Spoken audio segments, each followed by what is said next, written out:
Hi, this is the continuation. After lunch, we are touring the African savannah. And we also have here the wildebeest, known as the clown of savannah during mating season.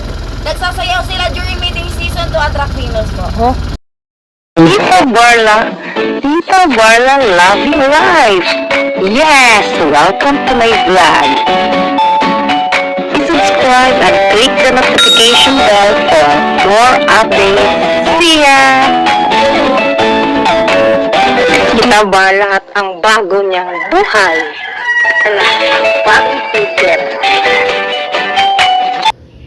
good afternoon, everyone. This is Tita Barla. Welcome to my channel. Today is October 21. Safari and Adventure Park in Carmen, Cebu. Hi, this is the continuation. After lunch, we are touring the African savannah. And by the way, this is our rate. We took the weekdays rate na 1,000 regular. And after the tour of the African savannah, meron pong bird show. Yeah.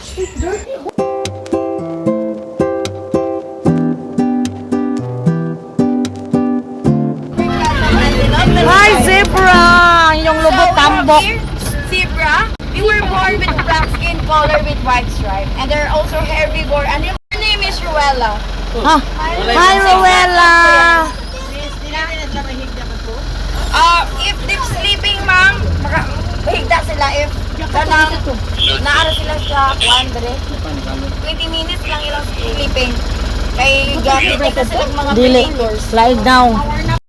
This is James Bag or Oryx Gazelle. Hi. Kadaghan Known madaghan as the niya. real life Madame Gazelle and Rapipa Pig series, if you are familiar. Once Yeah. again, James Bag or Oryx Gazelle. Horse gazelle. Waterback. Ah, mao na siya. Waterback is easily recognizable by their rough coat, long shaggy hair with white color around their throat. So these antelopes po is mostly found in sub-Saharan Africa. And they are both nocturnal and diurnal, which means they're both active during daytime and nighttime. For becoming motionless when sensing danger, they tend to do plants. In the wild, they can live to 7 to 8 years, but in captivity, they can live to 23 years. Fact about that antelope, eland's milk is more nutritious than cow's milk. Ah, If you combine their name, you can call it mayonnaise. hi, mayonnaise! James, nilingip. Great jumper of the savannah. They can live up to 3 meters high and covers distance 12 meters. And they can also run up to 90. And we also have here the wildebeest, known as the clown of savannah during mating season. Nagsasayaw sila during mating season to attract females po. Oh. Oh. And next,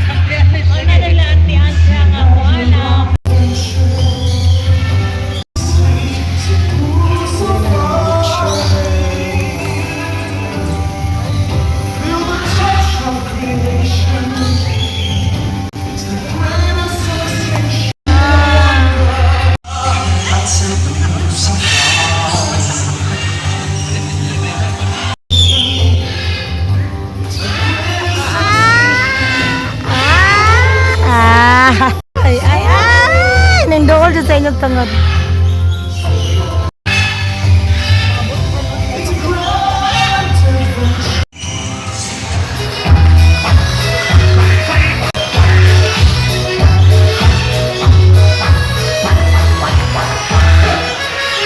Ang duwang nagaway. Hi, mabuhay, and good afternoon, ladies and gentlemen. Welcome to Cebu Safari and Adventure Park. Now, once again, my name is TJ, and I'll be your host for today. So, everyone, hi, Hi! hello, Hello! guys, where's the energy? Again, hi, hello. Alright, and an amazing energy. So, everyone, did you see our group of pigeons? Well, did you know that pigeons can remember places and can find their way back home no matter how far they will go? And that's why they are used as messengers to carry out messages to our friends, families, and loved ones. Now, ladies and gentlemen, please sit back, relax, and also enjoy as our fine foreign friends will showcase their natural behaviors. We'll invite guest participation and also the show named Amigo. Alright, come here, buddy. So here comes our blue and gold macaulay, Amigo. Now, so Amigo, together with his fine feathered friends, has something to tell us. What is it, Amigo? Go ahead. Yay! We'll get. Go ahead. Yay! We'll get to see Puso Boris Bird Show. Now, ladies and gentlemen, to start the first act, we have here some two sample trash bins. Ako si Amigo Alright, din. let's start, Amigo. First trash, he picks up a paper cup, walks all the way, open the bin, and drop it inside. Nice job. Next trash, he picks up a plastic bottle, walks all the way, open the bin, and drop it inside. Good job. Next trash, he picks up the crumpled paper, walks all the way, open the bin, and drop it inside. Nice bird. And last trash, he picks up another plastic bottle, walks all the way, open the bin, and drop it inside. Good job, amigo. Now see if the bird can do it, why can't we, right? Now, ladies and gentlemen, our flying macaws.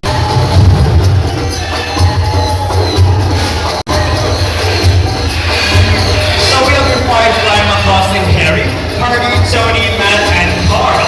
Now, macaws are very adaptive, whatever environment they're in, it becomes quite normal to them. So when they are surrounded by many people, they will accept many people. Now for their diet, they will eat fruits, palm fruits, vegetables, flowers, stems, and leaves.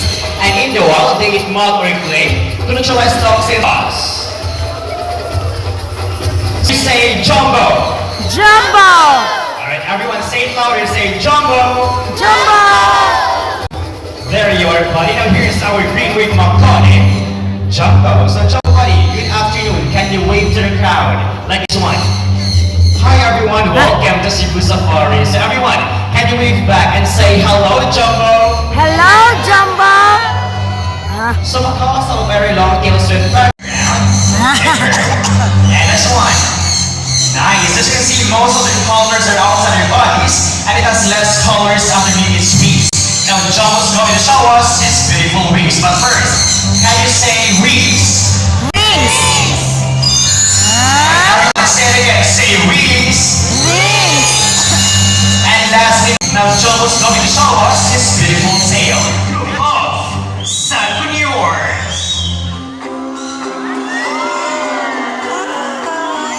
So very playful, social, and have a very loud voice.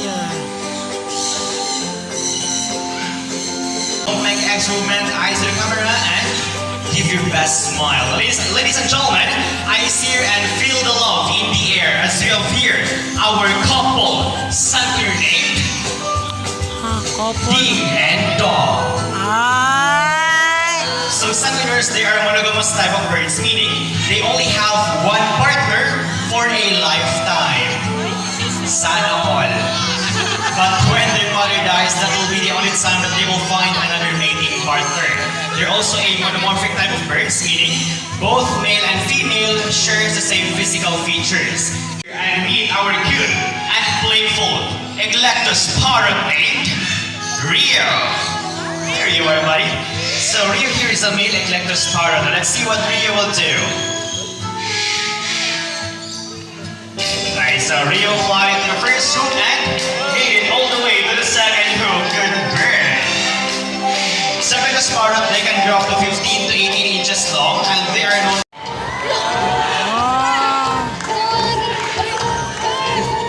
So Cebu toucans is one of the largest and the best known toucan species around the world. As you can see, it has a white throat and a black body that helps them camouflage in the rainforest. And Cebu toucans are only short flyers, unlike any other birds. They can only fly in short distances, hopping from one branch and flap their wings vigorously to reach their destination. So there are 14 toucan species around the world, and one thing they have in common is their large and colorful bill. So as you can see, Mr. Horn here has a large and colorful bill that looks heavy, but in reality it is extremely light. It is only made up of protein and keratin, just like our hairs and also our nails. And once again, there are 14 toucan species. Mr. Horn. It is for your own safety, as our next set of birds will showcase their extraordinary hunting skills and also their flight styles. And they will fly closer to you. So please supervise your kids at all times, and if you have foods with you, please keep your foods inside your bag. It is for your own safety and for the safety of our birds as well. So for our first bird of prey, it is a diurnal type of bird, meaning most of the hunting time is during the daytime. But before calling him, we will first need a lure. In the lure hand we have our staff, Mr. Irvin. The lure will serve as the real food or the real prey. As his first birds of prey we have will showcase how sharp his eyesight is and how good he is at catching his food. Now Mr. Irvin, are you ready? All set and ready. Ladies and gentlemen, keep your eyes alert to our Philippine hawk eagle named Hunter.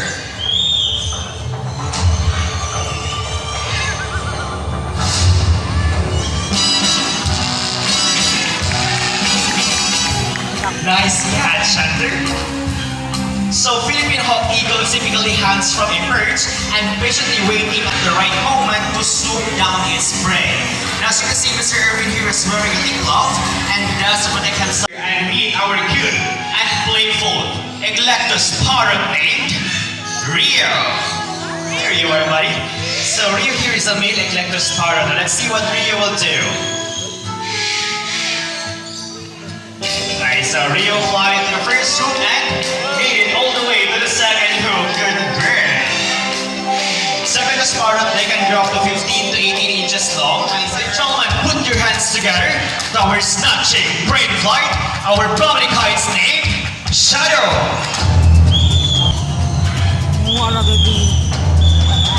And wait, there's more. Here comes our next prominent kite named Argus.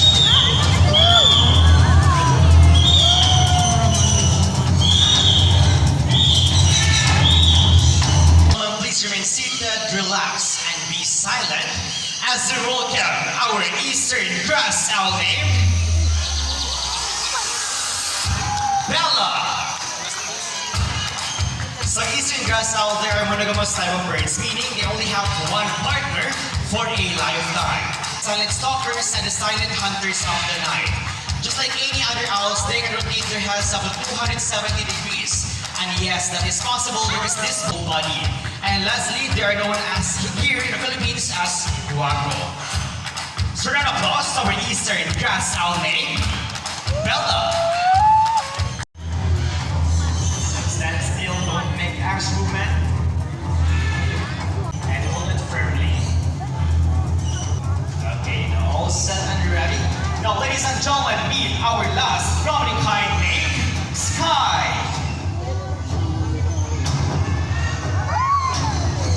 So prominent kite, they practice kleptoparasitism. They love to snatch their foods from other birds, even in mid-air. Manguha na siya pagkaon. So prominent kite can be found in the skies of Sri Lanka, Nepal, India, and Pakistan. They have white plumage from its head down to its underparts, and its wings and back are dark gray in color. These large birds of prey can be found in the skies of Australia, Sri Lanka, India, Tasmania, and Southeast Asia.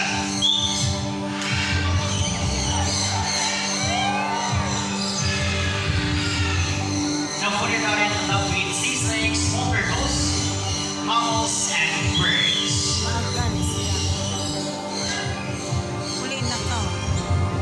So white-bellied seagulls lifespan, they can live up to 15 to 30 years inside captivity with proper care.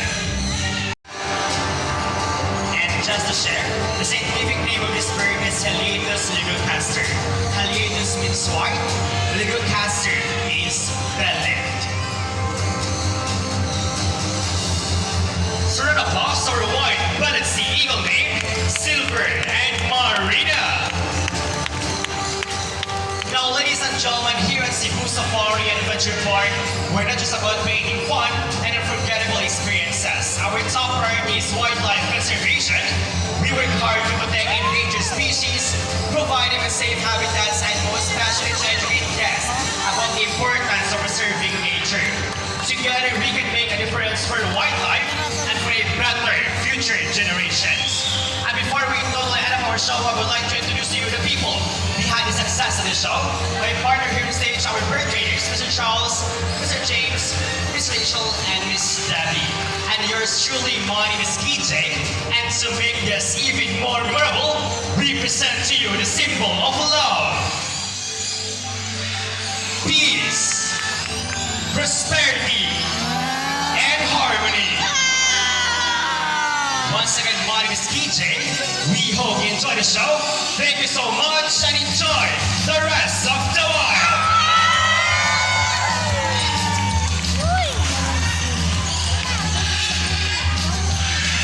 Now, ladies and gentlemen, if you want to take pictures of our photographers, just kindly form a line here at the center and we have here our official photographers that we will do.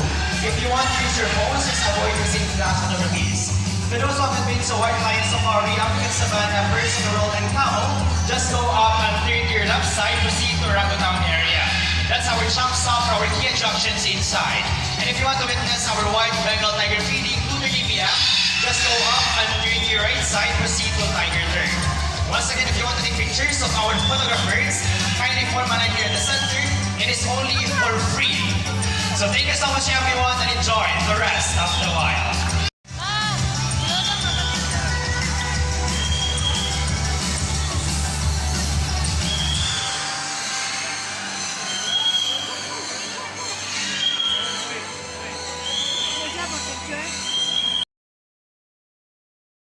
And this is the end of our safari tour. So we're going back home to the city.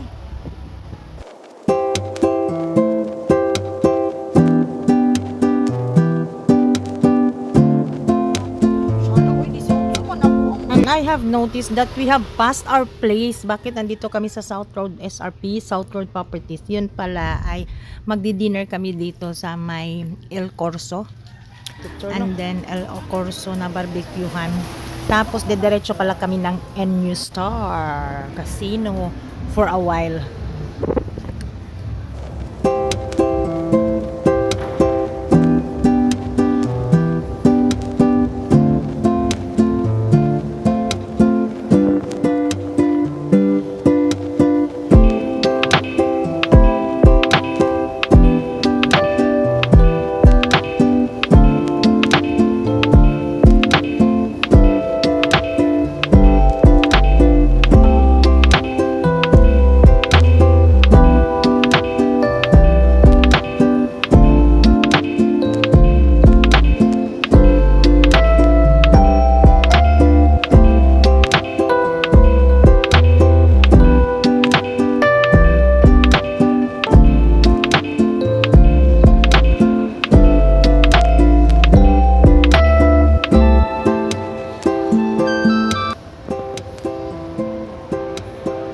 Thank you for watching everyone. This ends our day and see you on my next vlog. This is Tita Barla. Goodbye. Thank you.